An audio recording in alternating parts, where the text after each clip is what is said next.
Entrepreneur उनखे चइबो आहे जेका ओ खुद शइ ठाहे, खुद जो आइडिया हुजे, खुद जो वजूद हुजे।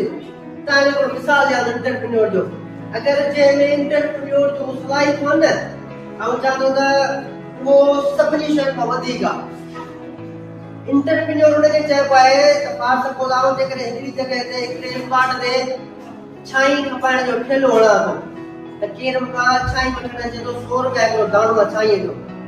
ॿी जॻह ते ॿियो स्टूडेंट या ॿियो माण्हू उते ठेलो हणे थो छाईअ जो, पर उन छाईअ जे ठेले सां गॾु उते छाईअ जो जूस ठाहे खपाए थो, वरी मल्टीपल जूस ठाहे खपाए थो। उनखे चइबो आहे इंटरप्रेन्योर। मुंहिंजी सोच उते ख़तम थी, मां सिर्फ़ु छाई खपाईंदुसि, छाई जा दाणा खपाईंदुसि, पर हुनजी सोच इहा आहे हुन छाई खपायां टाइम साॻो ॾियां पोइ बीठो साॻो आहियां, छाईअ सां गॾु छाईअ जो जूस खपायां, जिनखे जूस पीअण जो जूस पीअण, जिनखे चांहि वठणी हुजे चांहि वठे। इनखे चइबो आहे क्रिएटिव आइडियाज़। इंटरप्रेन्योर जेके हूंदा आहिनि उहे क्रिएटिव आइडियाज़ पंहिंजा ठाहींदा आहिनि।